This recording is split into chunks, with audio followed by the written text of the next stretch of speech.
Today, the topic of our discussion is on jaundice. So it's a very important topic. So first, I shall be telling you the definition of jaundice. Then I shall be telling you the classification. How do we classify jaundice? Okay. So first, let's see the definition of jaundice. So what is jaundice? Jaundice, as you can see in this picture, it is defined as the yellowish discoloration. See, look at here. This side is the normal color of the skin, and this side is the yellowish, the pigmentation, you can say. Okay, the yellowish pigmentation of the skin, the mucous membranes, okay, the sclera, right? So this is why this yellowish pigmentation has taken place. This has taken place because of the increased amounts of bilirubin. Okay, increased amounts of bilirubin has caused this yellowish pigmentation of the skin, mucous membranes, and the sclera. So jaundice is, this is what is called as jaundice. It's defined by this yellowish pigmentation, which is caused by increased amounts of bilirubin. Okay. Now, clinical jaundice, like the jaundice becomes clinically apparent. You can just look at the patient and you can say, yes, there is yellowish discoloration. This occurs when, what's the normal range of bilirubin? It is 0.3 to 1.0 mg per dl. So when this bilirubin levels, okay, so it exceeds, when it becomes more than 2.5 mg per dl, clinical jaundice, occurs. Clear? Okay, next let us come to the classification of jaundice. So classification, classify jaundice in many ways. So as discussed in the previous lectures where I have discussed about the LFTs, I had told you that this bilirubin is mainly of two types, conjugated and unconjugated. So from where is this unconjugated bilirubin derived from? It is derived from the catabolism of RBCs. Okay, when the RBCs, there is breakdown of the RBCs, when there is breakdown of the RBCs from the heme component of the RBCs, this bilirubin is derived. Okay, so this unconjugated bilirubin, it comes in the circulation, and after it comes in the serum and the blood, okay, so it is taken up by the hepatocytes. Okay, so what happens inside the hepatocytes? This unconjugated bilirubin is conjugated. Okay, there are certain enzymes. Okay, there are certain the co-substrates. Okay, UDP glucuronic acid. Okay, so these conjugate this unconjugated bilirubin, and then what happens to this conjugated bilirubin? It is secreted in the bile. Yes, it is secreted in the bile. Then this bile, this conjugated bilirubin, which is secreted in the bile, okay, so where does it flow into? It flows into the intestine. Okay, so after it flows into the intestine, what is the fate of this conjugated bilirubin? Conjugated bilirubin is not reabsorbed. It is either excreted in the stool, or this conjugated bilirubin is converted into stercobilinogen, okay, so which gives the stool its yellow color, okay, or it is converted to urobilinogen, which is excreted in the urine. Okay, so this is the actual the pathway which I had discussed last time also. So let us see. So from this, you can understand what will be the causes of there are two ways of classifying jaundice. One is this way, it can be classified on the derangement of bilirubin metabolism, in which you have got two classifications: conjugated hyperbilirubinemia, unconjugated hyperbilirubinemia. There is another way of classifying it, that is on the pathological mechanism which is giving rise to jaundice: hemolytic, hepatocellular, and cholestatic jaundice. So first, let us see this way of this one, the bilirubin metabolism way. So first, let us discuss this unconjugated hyperbilirubinemia. So what will be the causes due to which the amount of unconjugated bilirubin will increase in the blood? See, unconjugated, once it enters the liver, it is getting conjugated. So in unconjugated hyperbilirubinemia, here the liver is not involved. Okay, so this is basically due to some reason due to which the RBCs, there is increased breakdown of the RBCs, isn't it? That is causing more amounts of unconjugated bilirubin in the serum. So what can be the causes of unconjugated hyperbilirubinemia? There can be many causes, like there can be hemolysis, okay, any diseases which is causing increased hemolysis of RBCs, or there is ineffective erythropoiesis, okay, or there can also be some inherited conditions, some inherited metabolic conditions, which we shall discuss later in this in this lecture only, the later. That is Gilbert syndrome. Then you have got this Crigler-Najjar syndrome. These are some of the inherited metabolic disorders in which there is inefficient clearance of this unconjugated bilirubin. This unconjugated bilirubin, how will it get cleared? from our serum, it will be taken up by the hepatocytes, isn't it? But inside the hepatocytes, the enzyme which is responsible for the conjugation of this bilirubin, that is absent in Crigler-Najjar syndrome, and it is deficient in case of Gilbert syndrome. Therefore, this unconjugated bilirubin will not be able to clear, it will be present in more amounts in the serum. It will not be able to get conjugated. So therefore, there will be more amount of unconjugated hyperbilirubin. There will be more amount of unconjugated bilirubin in the serum, which will cause unconjugated hyperbilirubinemia. Clear? So these are here usually the LFT, everything is normal in these cases. Liver function tests are normal because unconjugated hyperbilirubinemia, here mainly it is the unconjugated bilirubin amounts is increased, okay, before entering the liver. So here usually the liver is not involved.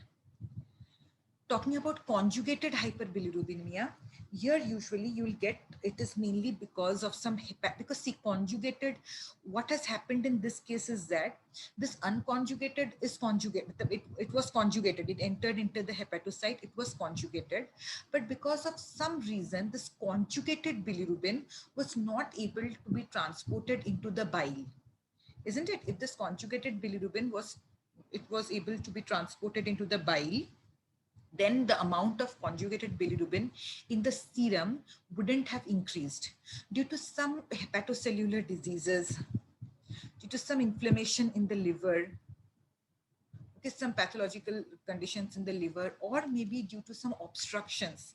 Now, obstruction, it can, I'll show you in the picture, intrahepatic and extrahepatic obstruction. I'll just show you here. Look here. We'll come to this later on. This things I'll tell you later on, which is in the side.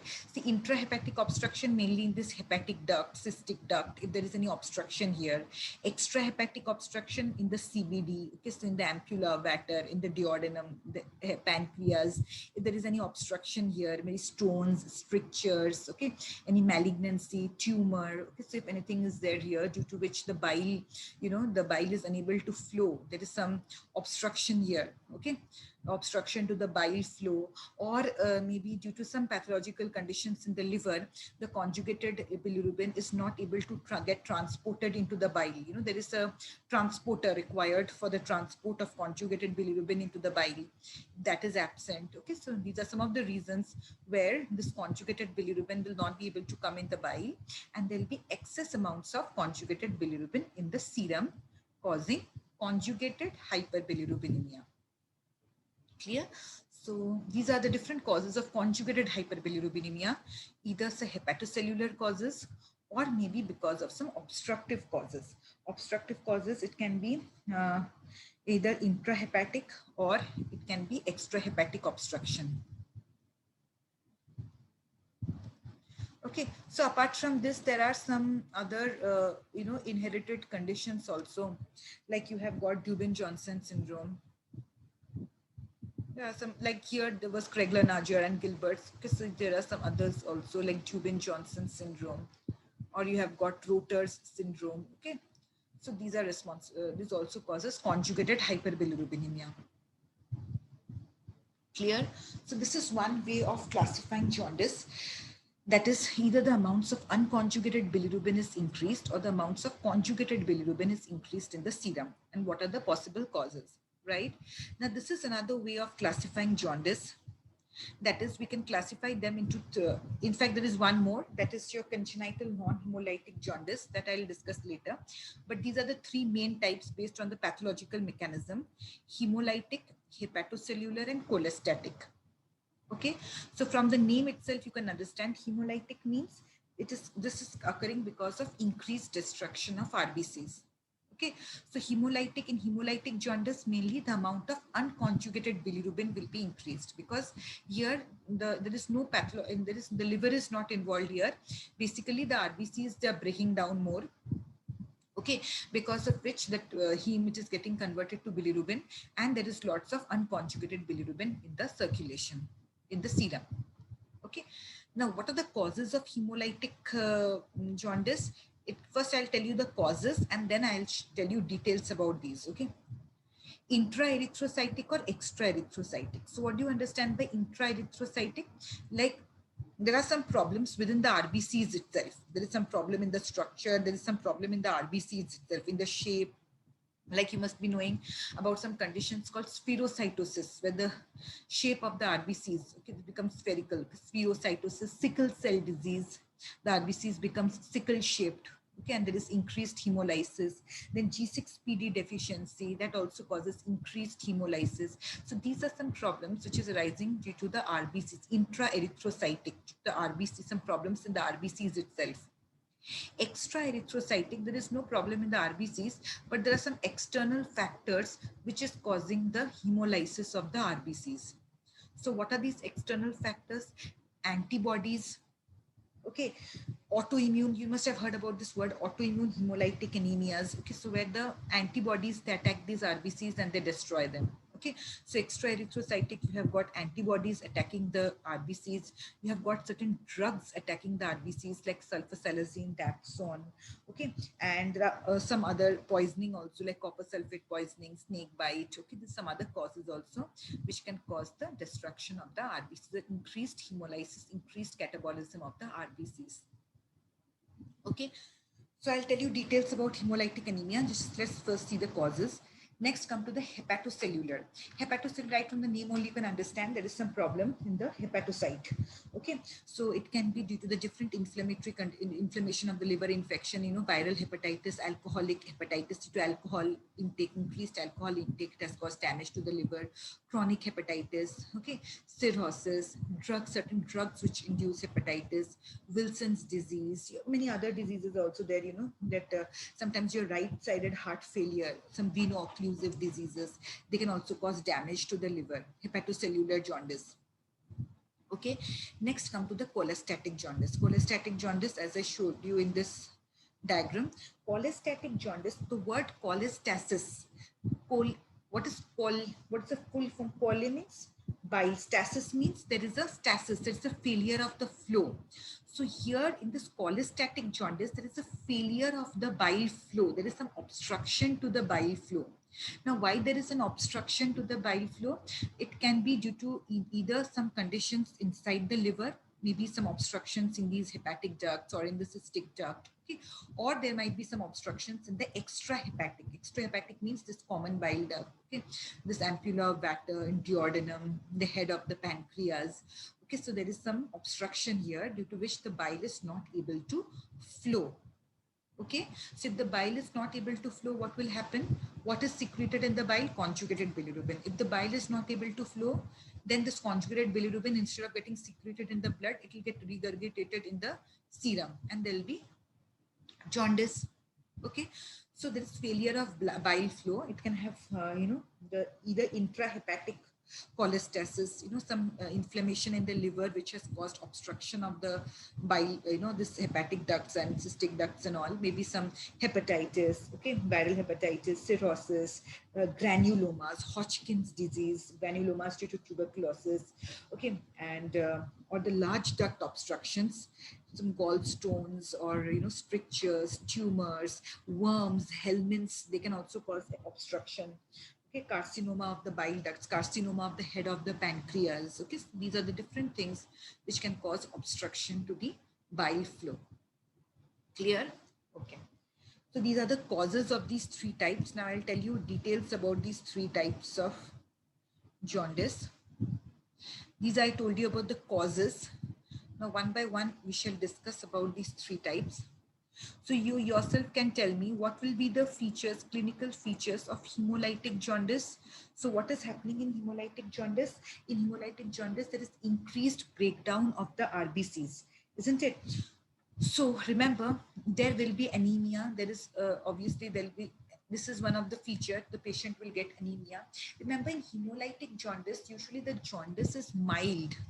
Okay, the patient has got it, whereas in hepatocellular jaundice, I'll tell you, it depends where the obstruction, where the problem exactly lies. According to that, the jaundice will be either mild or deep. But in cholestatic jaundice, most of the cases, the jaundice is deep jaundice, severe jaundice. But here in hemolytic jaundice, it is a mild jaundice. Okay. What else? What about the, see, there is increased destruction of the RBCs. So here there is increased activity of the reticuloendothelial system. Therefore, there will be hepatosplenomegaly. The spleen will increase in size. Okay, this thing is not there in case of the hepatocellular. Hepatocellular, it might hepatocellular you won't get hepatosplenomegaly. Obstructive also you won't get hepatosplenomegaly. Okay, okay. Next is your obstructive. You not get hepatocellular. You might get hepatosplenomegaly. Okay, so hemolytic. Okay, then what about the color of stool and urine in case of hemolytic? See, hemolytic, what is happening? Understand, if I just tell you, okay, that dark color stool, urine becomes, dark color on standing, but you should know why is the reason. What's the reason behind this? Hemolytic jaundice, what is happening? The amount of unconjugated bilirubin is increasing. Okay, but here there is no problem in the liver, there is no problem in the liver. I just told you LFT and everything, most of the cases will come out to be absolutely normal. So if the amount of unconjugated bilirubin is increasing, so the amount of unconjugated bilirubin which is taken up by the hepatocytes, that will also increase. So the amount of conjugated bilirubin will also increase. Now there is no problem inside the liver. This conjugated bilirubin, very easily it will be excreted into the bile. Okay, from the bile, where it is going to enter? It is going to enter into the duodenum. It is going to enter into the intestines. Then if there is more amount of conjugated bilirubin, obviously more amount of stercobilinogen, urobilinogen will be formed. So this color of the stool will be dark, and the color of the urine will also become dark yellow on standing. Clear? Okay. Okay, so these are the clinical features of the patient. Now, what are the investigations you are going to do here?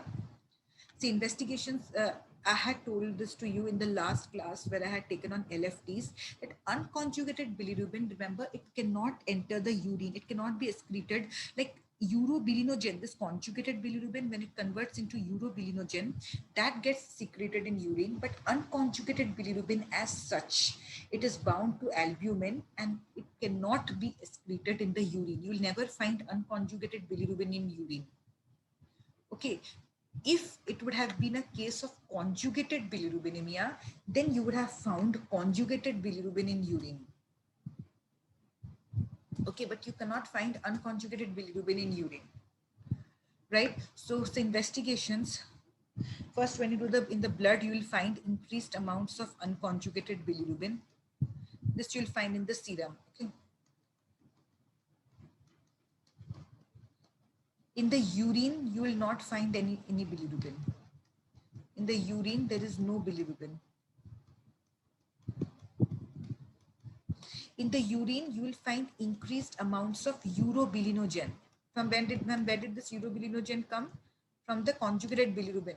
Okay, not from the unconjugated. Okay, so you'll find increased amounts of, okay, LFT when you do, you will find most the tests are normal because here the liver is not involved.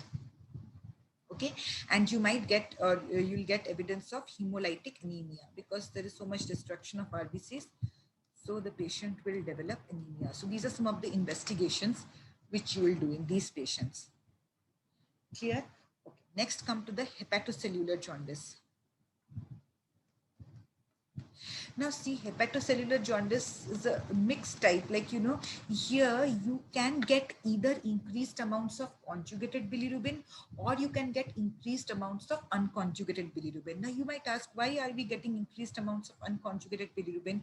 You are saying this is a problem which is affecting the liver. So in the liver, so once it reaches the liver, it has already become conjugated. No, listen, what if before the conjugation of the unconjugated bilirubin is taking place inside the liver? What if before this process only, like the hepatocellular jaundice, okay, the impairment, it might take place during the uptake of unconjugated. See what is actually happening. This is your unconjugated bilirubin. It is taken up by the liver. It is converted to conjugated bilirubin. Then it is going to be secreted in the bile. Then it is going to enter the intestine. This is the normal procedure. So what if the problem is occurring in this portion during the uptake of this unconjugated bilirubin to conjugated bilirubin? What if due to some, the hepatitis, inflammation in the liver, okay, due to this pathological conditions in the liver, there is impairment in the uptake of unconjugated bilirubin only. The unconjugated bilirubin is not getting conjugated because this conjugation process will take place inside the liver only, isn't it? So if there is a problem in the uptake of unconjugated bilirubin and there is a problem in the conjugation of unconjugated bilirubin, so obviously the amount of unconjugated bilirubin will be increased in serum. This is one possibility.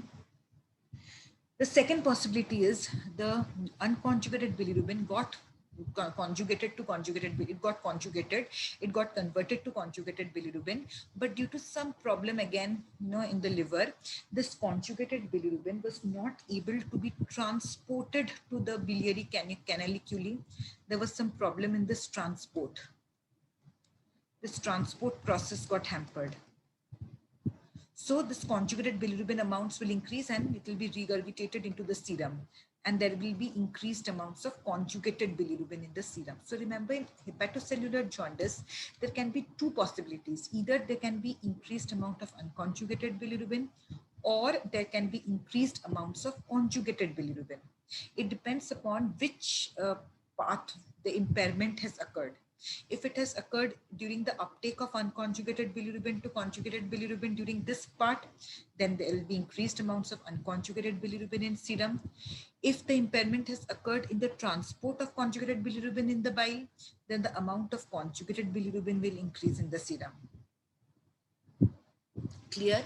Therefore, in hepatocellular jaundice, when we say, here we have a variable type of jaundice. Okay, so if the amount of unconjugated bilirubin is more, then you will have a mild jaundice. If the amount of conjugated bilirubin is more, you will have a deep jaundice. Clear? That is why. So let us see what happens in this hepatocellular jaundice. In hepatocellular jaundice, that is why we say the depth of jaundice here. Okay, so this is variable. It depends which component is increased. Okay. Okay, let me again tell you one more thing. Remember, if the amount of conjugated bilirubin has increased in the serum, if more amount of conjugated bilirubin has come in the blood, there usually occurs itching. Okay, this itching occurs. You must have seen some people of jaundice, they often complain of itching. So remember, if a jaundice is accompanied with itching, that means that the amount of conjugated bilirubin is increased in the serum, because conjugated bilirubin is associated with itching, not unconjugated bilirubin. So therefore, we often see itching in patients of hepatocellular jaundice and in case of obstructive jaundice, not in case of hemolytic jaundice or in case of hepatocellular jaundice where unconjugated bilirubin is increased. Clear? Okay. So here, as I told you, the depth of the jaundice, okay, so here it is variable. Okay. Next, talking about the pruritus. Here also pruritus is variable. Why? Why do you find pruritus? So here it is variable. Why is pruritus variable here? Because here also it depends, if the amount of unconjugated bilirubin is increased, you won't have pruritus. If the amount of conjugated bilirubin is increased, you are going to have pruritus, right? Okay, and what else? So these are the main features. I'll just make a column. I'll show you a difference between this conjugated, unconjugated bilirubin. Okay, so now. Okay, so these are the different features. I'll just make a separate column and tell it to you separately. Okay, next let us come to the cholestatic jaundice. Let us talk about the cholestatic jaundice. So as I had told you earlier only, cholestatic jaundice, it is mainly due to, it means the failure of bile flow. There is stasis of bile, there is failure of bile flow. And it can be either due to a intrahepatic or extrahepatic obstruction, either the ducts, intrahepatic obstruction or extrahepatic obstruction. I have told you the reasons also. Intrahepatic obstruction, hepatitis, viral hepatitis, chronic hepatitis due to drugs, alcohol, biliary cirrhosis, okay, Hodgkin's disease, any tumors, granulomas due to tuberculosis. Okay, and extrahepatic obstruction in stricture, stone, tumor in the bile duct. Okay, any carcinoma of the head of the pancreas. carcinoma of ampulla, vater, stricture of bile ducts. Okay, so these are the different extrahepatic causes of cholestatic jaundice.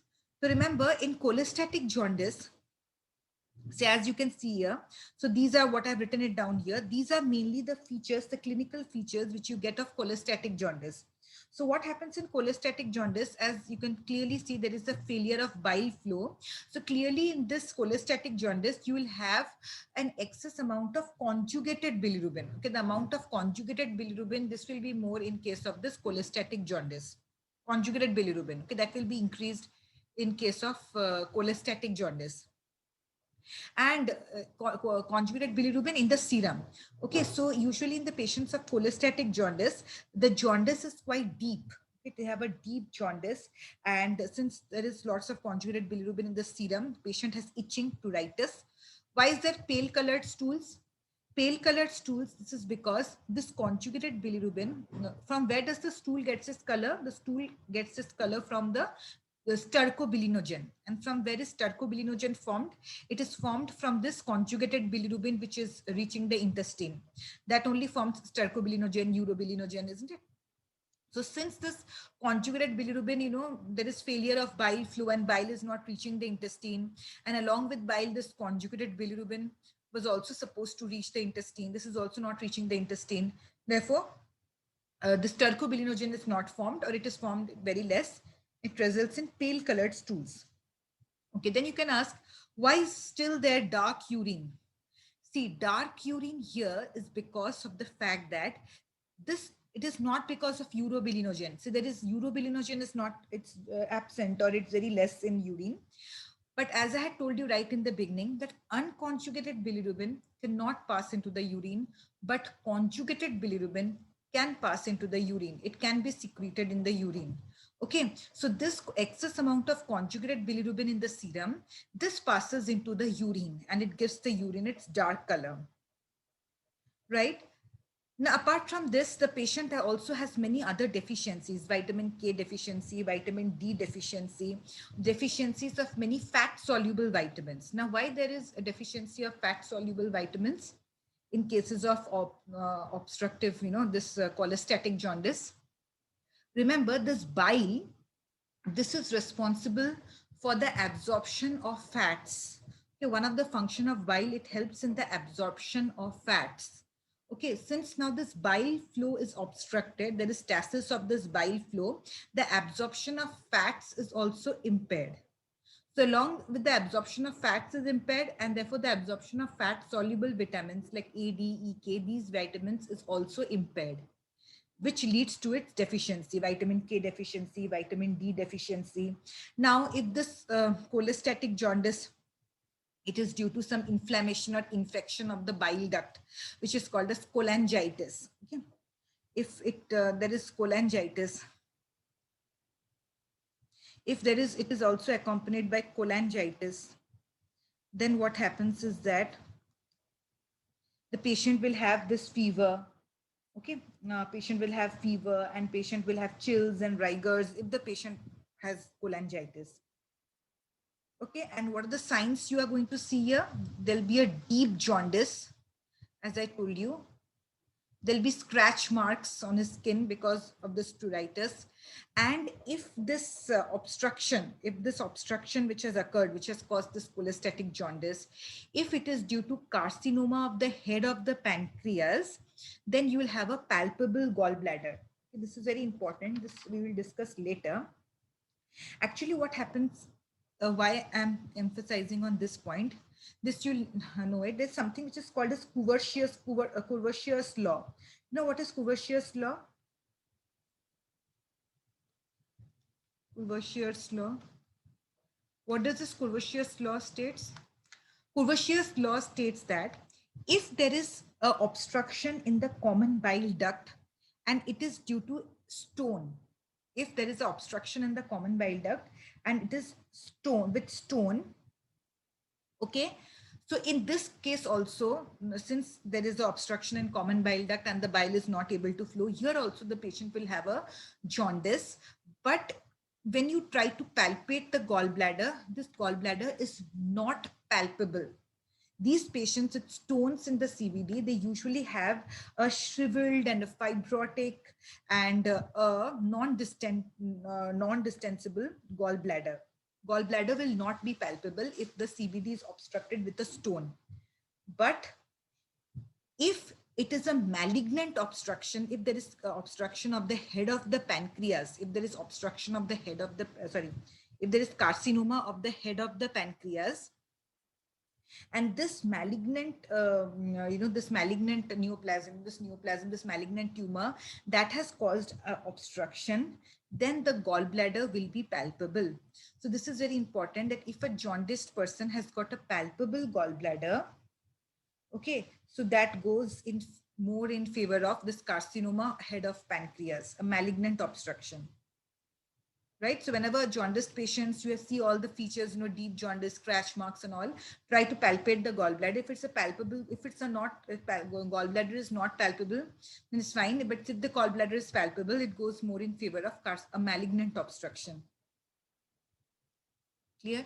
Okay, what else can you see? It's not that only the carcinoma can occur only in the head of the pancreas. Carcinoma can occur somewhere inside the liver also. Okay, so if there is neoplasm in the liver, you'll get a hard, irregular, nodular liver.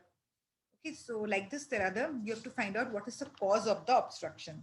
What is the reason of the obstruction? What is the reason for which there is stasis of this, or there is the bile is not able to flow. Okay. Okay, so in this jaundice, what you are going to do?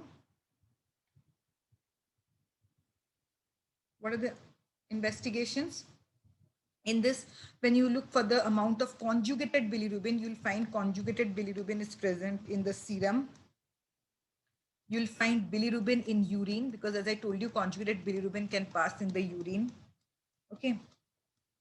And here, if the liver is involved, you'll find some of the enzymes levels. As you know, in cholestatic jaundice, remember in this obstructive jaundice, this also I had told last class in the LFT, liver function tests, in obstructive jaundice, the alkaline phosphate levels are raised.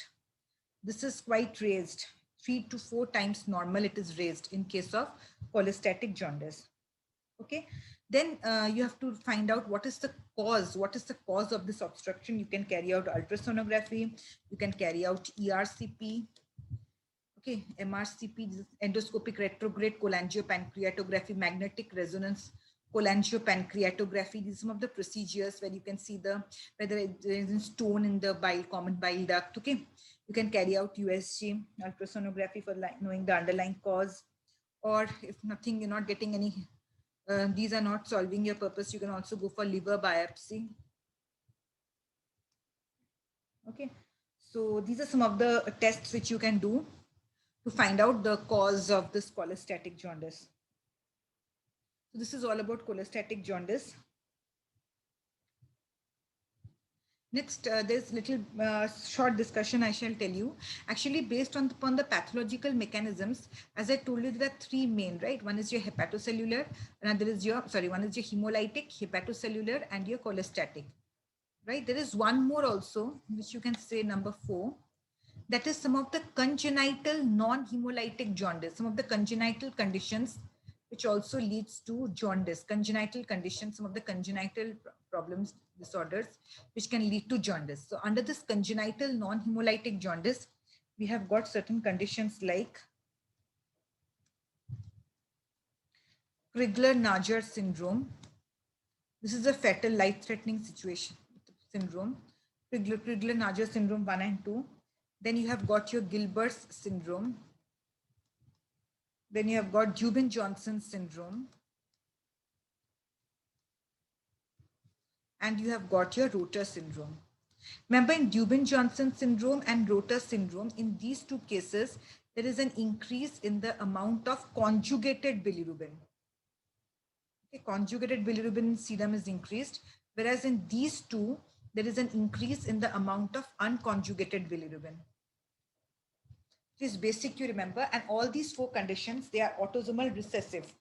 Okay, so there is autosomal recessive. All these 4 conditions, they are autosomal recessive. Okay, so what is happening in Crigler-Najjar syndrome is that In Crigler-Najjar syndrome, there is actually what happens is that the unconjugated bilirubin, where does it get conjugated? It goes into the hepatocyte, into the liver. In the liver, the conjugation occurs. Now, how does the conjugation occurs? It requires, this also I have discussed last class. In the last LFT lecture, you can see details of this. So which enzyme is responsible for this conjugation? There is one enzyme, okay, your UDP, glucuronil enzyme, okay, uridine, the bilirubin uridine glucuronil transferase enzyme. This enzyme is responsible for the conjugation. This enzyme is responsible for the conjugation of unconjugated to conjugated. Okay. Now, in the case of Crigler-Najjar syndrome, there is complete absence of this enzyme. And therefore, the unconjugated bilirubin is not able to get conjugated. And in fact, in this case, the bile is completely colorless. Okay, so what happens in this condition is that there is lots of unconjugated, because none of the unconjugated is not able to get conjugated. Okay, so this unconjugated levels, they rise a lot. They cross the blood-brain barrier in the neonates. They cause cardiac arrest and ultimately death. This is a fatal condition. Crigler-Najjar syndrome 1 and 2. Next, come to the Gilbert syndrome.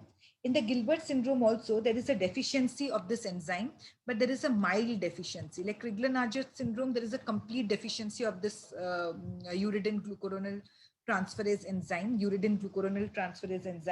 But in the case of Gilbert syndrome, there's a mild deficiency of this UGT1A1 enzyme.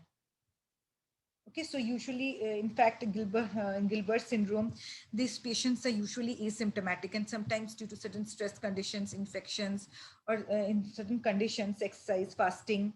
Okay, so those conditions only that jaundice becomes apparent, and usually no treatment is necessary in the Gilbert syndrome. Most of the patients are asymptomatic. Okay, but in both these cases, the unconjugated bilirubin amounts is more. Next, come to Dubin-Johnson syndrome. What happens in Dubin-Johnson syndrome is that the bilirubin, it gets conjugated. Okay, from unconjugated bilirubin, it gets conjugated, but this conjugated bilirubin is not able to pass into the bile. Okay, so what happens in this Dubin-Johnson syndrome is that, just clearing this, what happens in case of Dubin-Johnson syndrome, the unconjugated gets conjugated, but after that, what happens is that this conjugated bilirubin, it is not able to pass the conjugated bilirubin, it is not able to pass into the bile, because there is the requirement of a transporter, MRP2. So there is this defective MRP2 due to which this conjugated bilirubin is not able to pass into bile. Okay, and therefore these patients, they present with jaundice. There is excess amount of conjugated bilirubin in the serum, and these patients, the symptoms, they become apparent only, generally it appears after puberty. After puberty. Okay, so here the levels, they don't reach very high, but around, it reaches around 2 to 5 mg per dl. And these patients also, you can find bilirubin in urine, and here also no treatment is required. Next, come to the Rotor syndrome. In Rotor syndrome, these patients also present with mild jaundice, and here also they have here also what happens is that there is the uptake, the reuptake. Okay, so and the storage of bilirubin by the liver cells, that is very poor. There is a poor reuptake and storage of bilirubin. Okay, and these patients also, they present with mild jaundice. They mainly have excess amounts of conjugated bilirubin, and this is also an autosomal recessive condition. Clear? So these are some of the congenital conditions which can lead to jaundice. So amongst the other things which I have told you, that I have told you about the Courvoisier's law. Okay, Courvoisier's law, I told you that if there is the obstruction in the CBD, if the obstruction, okay, if the patient has got jaundice and if he has got a palpable gallbladder, this points out towards a malignant obstruction, because if in the CBD there are stones are causing the obstruction, then the gallbladder will not be palpable. One extra thing I told you. Another thing I just want to tell you about Charcot's triad. You know what is Charcot's triad? This is also an important thing. Charcot's triad. Charcot's triad. Yeah, another one is Charcot's triad. Sorry. Okay, so what is Charcot's triad? This is also sometimes asked in the Viva and all. It's a very important thing. You should know what is Charcot's triad, what is Courvoisier's law. Okay, Charcot's triad. This triad occurs when there is the presence of stones in common in bile ducts. Okay, so when there is the presence of stones in bile ducts, that often causes stones in bile ducts, often causes this triad. So what are the three components of this triad? First is the patient experiences pain in right hypochondrium. Just remember this one. Pain in right hypochondrium. Okay. Intermittent or persistent jaundice. Why there is jaundice? There is obstruction of blood flow, excess of conjugated bilirubin coming in the serum. Okay. Intermittent or persistent jaundice.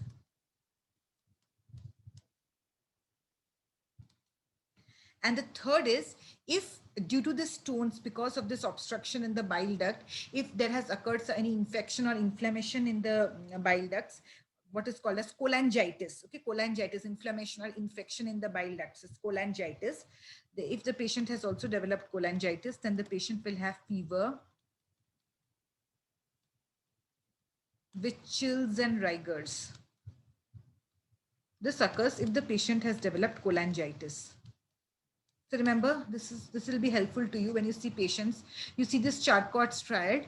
These three things are present in the patient if there is in the presence of stones in the bile ducts. It's called Charcot's triad. This is all for today. So I have told you details about jaundice, what is jaundice, types of jaundice, okay, the details, and have told you about Courvoisier's law and Charcot's triad. This is all for today. Thank you.